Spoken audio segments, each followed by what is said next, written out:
Espíritas, amai-vos, diz o primeiro ensinamento. Instruí-vos, diz o segundo. Todas as verdades se encontram no cristianismo. Os erros que nele se enraizaram são de origem humana. E eis que, além do túmulo, que acreditáveis o nada, vozes vos clamam. Irmãos, nada perece. Jesus Cristo é o vencedor do mal. Sede os vencedores da impiedade.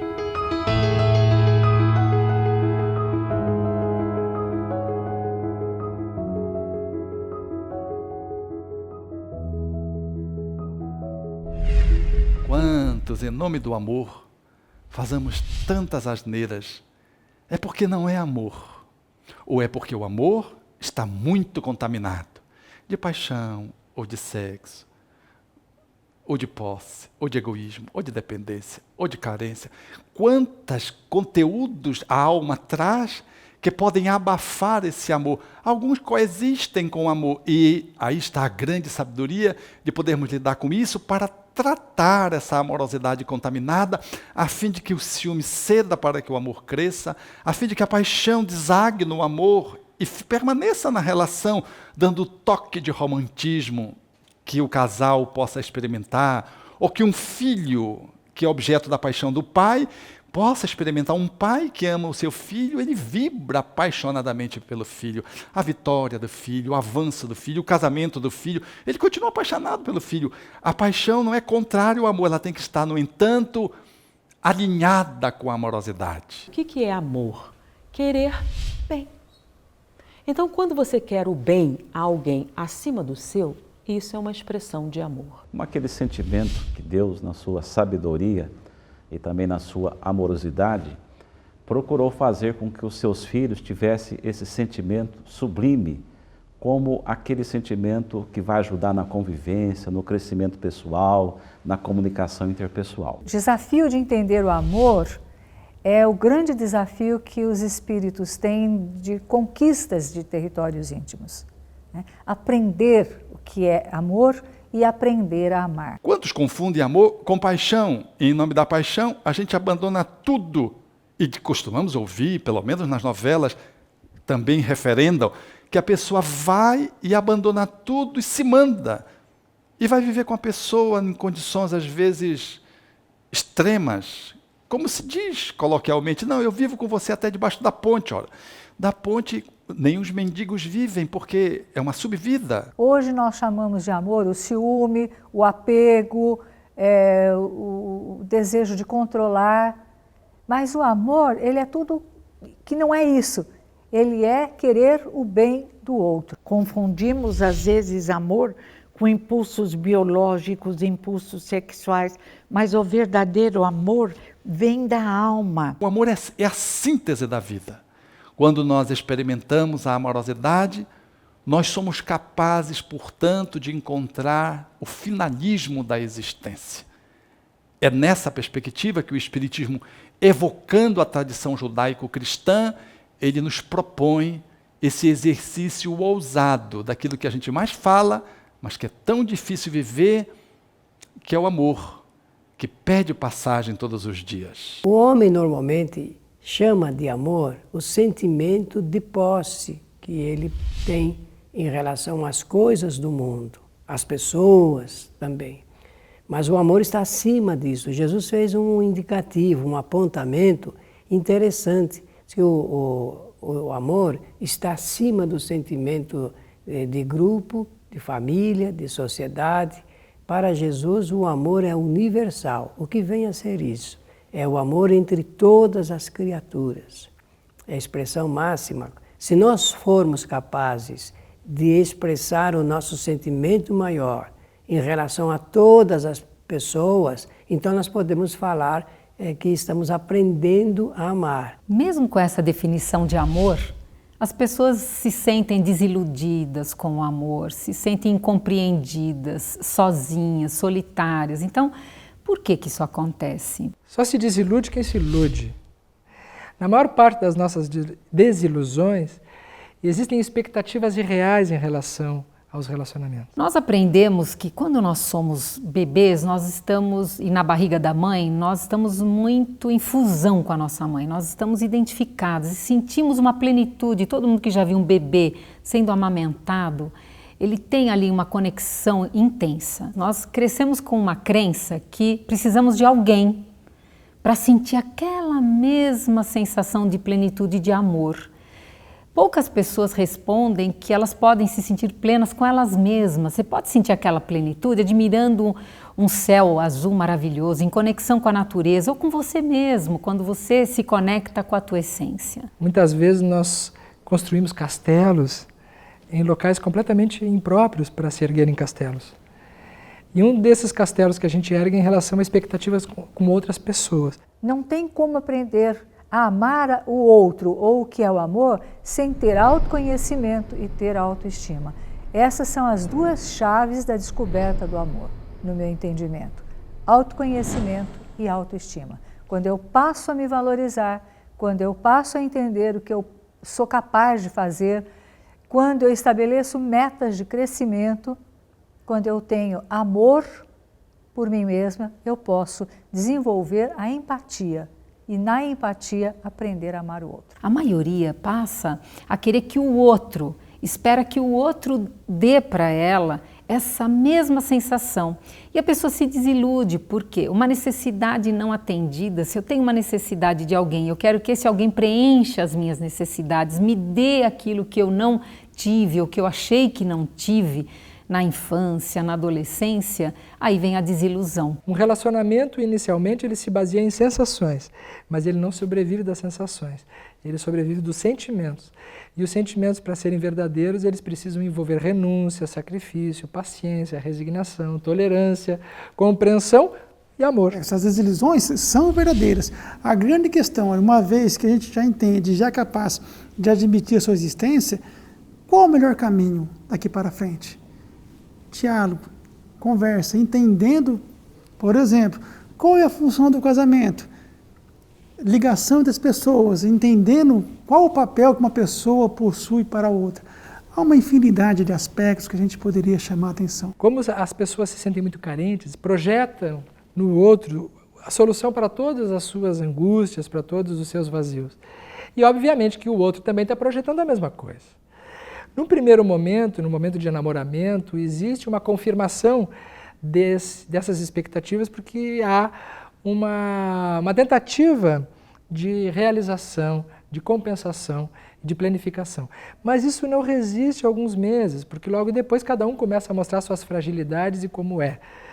Então, o verdadeiro relacionamento, ele se assenta nas qualidades, nas virtudes, nas coisas boas, mas também nas realidades mais duras, mais áridas, e é aí então que nós provamos o afeto. Uma vez eu ouvi que nós nunca nos desiludimos com a pessoa, nós nos desiludimos conosco, que colocamos a pessoa num patamar que ela ainda não estava. Então a melhor coisa é nós mesmos cuidarmos de atender às nossas necessidades, nos darmos atenção, nos darmos autoestima, carinho, apreço, aceitação. Então é muito importante que quando nós mesmos preenchemos as nossas necessidades, o contato com as outras pessoas ou vai ser de troca, ou então se não vier, nós não nos desiludimos, porque nós não exigimos que o outro nos dê aquilo que muitas vezes nós não tivemos. Então, como eu não tive quando criança, eu quero que o outro me dê. Mas às vezes o outro nem sabe porque eu não sei pedir, ou então ele até sabe, você já pediu, mas ele não pode, ou ele não quer. Então, quando nós ficamos à mercê do outro, nós nos desiludimos, ficamos tristes, infelizes. Quando nós desenvolvemos em nós, nos damos, preenchemos as nossas necessidades, se o outro nos der, é lucro. Quando as pessoas se aproximam pela carência, elas estão unindo por uma necessidade que não é outra senão um egoísmo seu.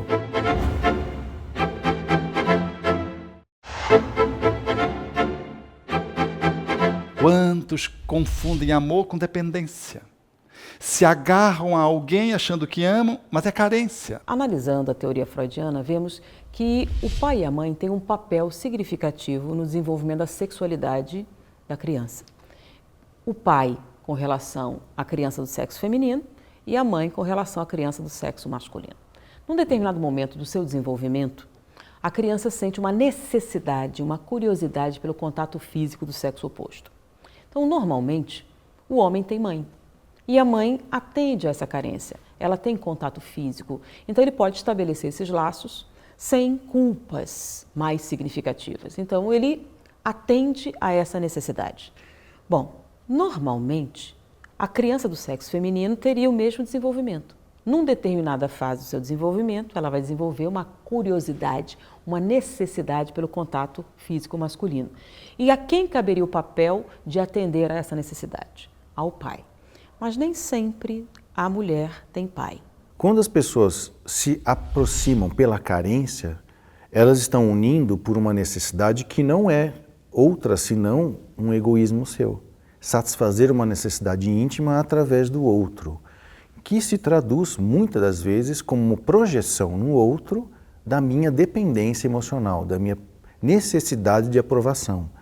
Como projetar no outro necessidades minhas que eu espero que ele atenda. Isso é carência, isso não é amor. A carência e o amor e o apego, se nós fizermos um paralelo, se nós vamos ao médico, às vezes ele diz assim, você está com uma carência vitamínica. Quer dizer o quê? Que você está com falta de vitamina X, Y, Z.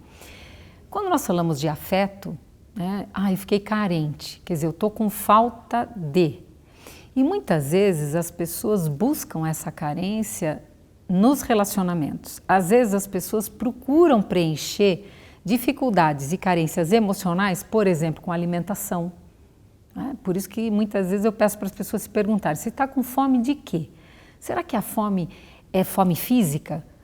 Ou será que é uma carência afetiva? E quando chega a idade adulta, em que ele deveria procurar um parceiro sexual para um relacionamento adulto, ela sofre de carência afetiva. Quando você começa a se analisar e você faz a pergunta, tá bom, mas essa carência, ela vem de onde?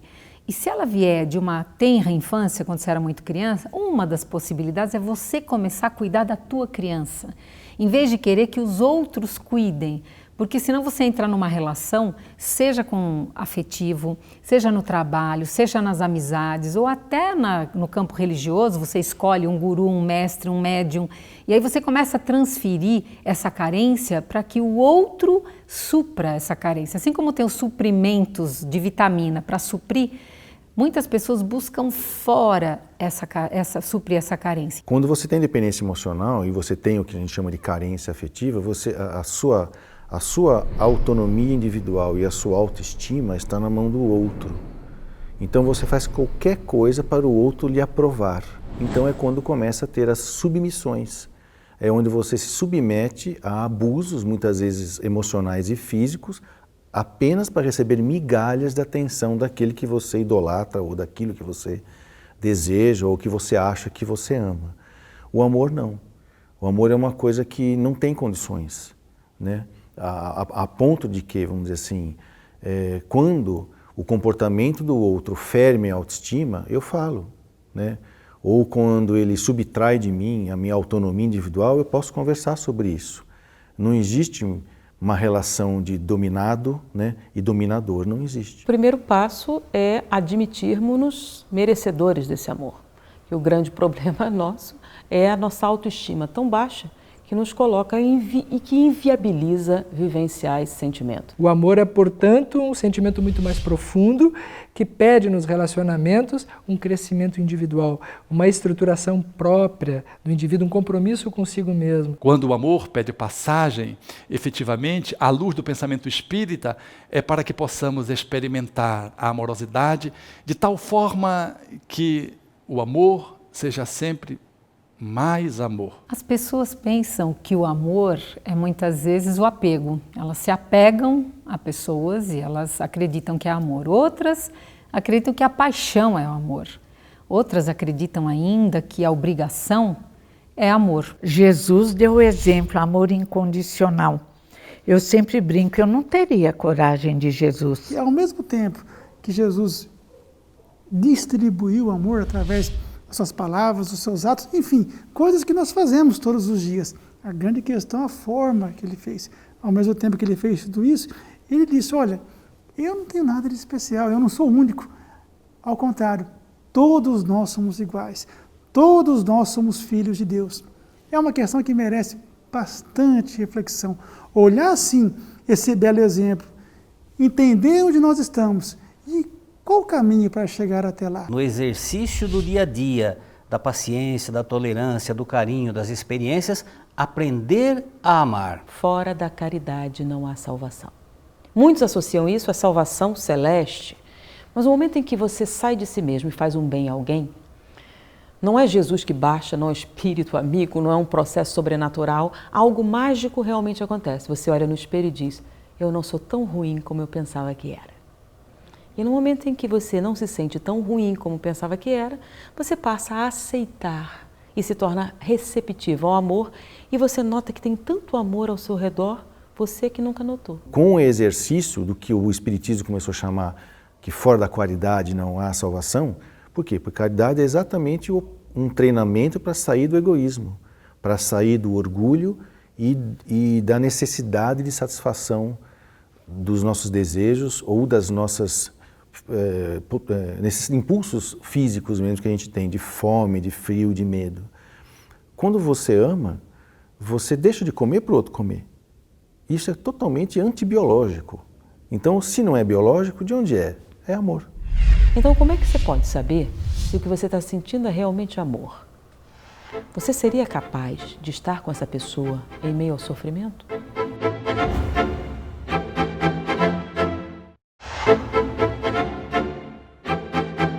Quantas pessoas abandonam os outros, os lares, os filhos, os pais, o parceiro, a parceira, em nome de alguém que ama, que na verdade não é amor.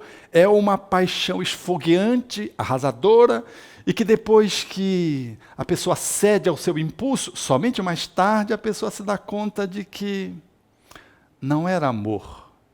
Era uma pulsão de paixão tão arrasadora que não respeitou a mínima ética e você rompeu com regras e normativas mais básicas, às vezes, para se entregar a um grande amor, que era uma grande ilusão, gerando mais tarde sofrimento. Muitas pessoas confundem amor com outras coisas. Por exemplo, a amizade. A amizade é uma forma de amor. Você quer bem àquela pessoa, só não tem a conotação sexual. Então, o que é amizade? É um amor sem interesses sexuais, por assim dizer, ou a fraternidade. Então, nisso. Só que fica na seguinte maneira. Se você me ligar, eu te ligo. Se você me convidar para sair, eu chamo você para sair. Se você me contar seus segredos, eu conto os meus segredos. Isso é amizade? Não, o nome disso é comércio. São relações comerciais. Eu lhe dou algo de um valor, você me dá algo de valor equivalente e nosso relacionamento procede. É um relacionamento comercial a longo prazo. O egoísmo é o centro de todos os nossos problemas, porque egoisticamente nós queremos as coisas, queremos as pessoas. Nós não pensamos em nos dedicar às coisas e às pessoas, aos eventos humanos. Então parece que estamos na contramão do que deveria ser a realidade. Então, como é que você pode saber se o que você está sentindo é realmente amor? Você seria capaz de estar com essa pessoa em meio ao sofrimento? Então, para a gente saber o que é amor, tem que pensar que coisas difíceis podem acontecer. E em meio dessas coisas difíceis, quem você gostaria que estivesse com você? Nós colocarmos os seres humanos no centro do nosso interesse, estaremos demonstrando que não apenas amamos, como temos coisas boas para oferecer. Quando amamos, nós temos a capacidade de, principalmente, aprendermos a nos colocar no lugar do outro, que é a grande dificuldade nossa. Nos colocar no lugar da esposa, no lugar do esposo, dos filhos, dos pais e compreendê-los em relação às suas imperfeições, considerando que somos imperfeitos também. Amar é a gente ter consideração, espírito de fraternidade, de solidariedade para com todas as pessoas indistintamente. Nós podemos encontrar uma relação amorosa, aquilo que nós chamamos de encontrar o amor, quando nós temos olhos de ver.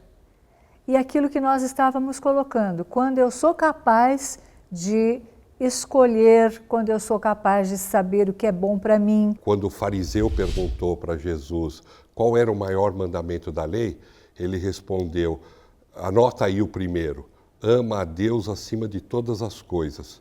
E anota o segundo também, ama o teu próximo como a ti mesmo. Para eu conseguir amar alguém, eu tenho que primeiro me amar. Vou dar um exemplo. Por mais que falem, um sonho, as mulheres são, em termos culturais assim, né, projetadas desejo do casamento. Então, um sonho se casar. E se casar com quem? Com o príncipe encantado, né? Branca de Neve, Cinderela, Bela Adormecida. Multiplique. Então, com isso, você cria no inconsciente esse desejo, né? Aí imagina que um homem maravilhoso, incrível, rico, o príncipe encantado, chega para você, eu te amo, quer casar comigo?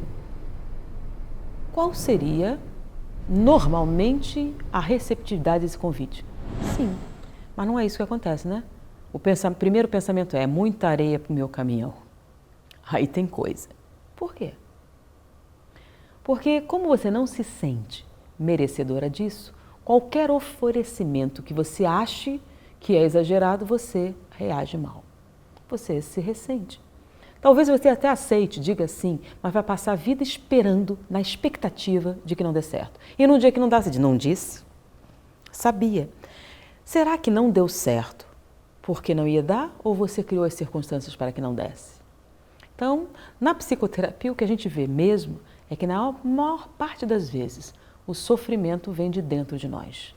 Então, para a gente viver o amor plenamente, nós temos que melhorar a nossa autoestima. Quando nós temos amor e a compreensão da vida imortal, fica mais simples de nós entendermos a vida. Claro que é um exercício diário, é um exercício que requer esforço, porque o amor para a gente ainda não é uma questão tão natural quando se trata dos outros, né? A gente tem o hábito de amar os familiares, mas o amor, segundo Jesus, é o que faz com que nós possamos viver melhor. O Centro Espírita deve multiplicar os ensinamentos morais de Jesus de Nazaré, porque eles encerram todo o código de ética que a humanidade precisa. O que é o código de ética da humanidade? É realmente o estabelecimento de princípios que fazem com que os homens se reconheçam como irmãos.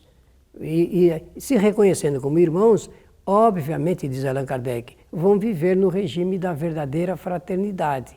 No regime da verdadeira fraternidade, ninguém passa necessidades, porque uns suprem as necessidades dos outros. Mas o nosso mundo ainda é egoístico, né? Vivemos num mundo onde o exercício maior é do egoísmo e cada um quer o melhor para si em detrimento dos demais. A missão da Casa Espírita é exatamente ensinar as pessoas que nos mandamentos de Jesus, ama o teu próximo como a ti mesmo e Deus sobre todas as coisas, ele sintetizou que toda a nossa vida, se nós tivermos amor, nós vamos superar falhas, dificuldades. A missão do Centro Espírita é levar o conhecimento do Evangelho, o consolo às pessoas. E o que é esse consolo? É ensinando que, através do amor, nós podemos compreender o nosso semelhante, superar as nossas perdas, ultrapassar qualquer dificuldade. Portanto, a base da doutrina espírita é amar. E o Centro Espírita realmente contribui para isso. Portanto, quando nós observamos a amorosidade, pedindo passagem, nós nos damos conta de que é só com amor que nós entreveremos conhecer o divino, Deus, o nosso supremo Pai maternal, ou a nossa suprema Mãe paternal, que detém e dispõe da amorosidade como sendo a sua alma, como você bem propôs. E nessa perspectiva, nós vamos poder entender que só através do amor nós lograremos encontrar o Criador. Mas de que ninguém consegue encontrar o Criador se não encontrar o outro. Mas ninguém consegue encontrar o outro se a si mesmo não se encontrou. Então o amor é um processo de encontro no qual eu e você, em nos encontrando, descobrimos que o divino permeia a nossa relação. E isso está posto num poema com o qual eu quero encerrar o nosso programa de hoje. É um poema de Rabindranath Tagore, psicografado por Divaldo Pereira Franco. Procurei-te, desarvorado e triste pelas terras distantes, em loucas aventuras com os outros, sem conseguir encontrar-te. Aonde chegava a minha ansiedade, deparava-me com as marcas dos teus pés no chão. Cobri os meus sonhos de angústia, dilacerando todas as minhas tentativas de te encontrar. Exauri-me sem resultado feliz e tombei vencido. Defrontei-me um dia com 2 estrelas que se apagavam nos olhos de uma criança abandonada e amei-a. A sua voz sem palavras e a música da sua necessidade fizeram-me encontrar nós 3. O próximo, a mim e a ti, soberano Senhor da minha vida. Não cesses de cantar, ó brisa ligeira que passeias pelo vale, nem interrompas o teu curso, ó água transparente do regato. Toda musicalidade que embala a natureza faz-se partitura para que o cantor destrave a voz da sua garganta e inunde o mundo de harmonias. Rabindranath Tagore.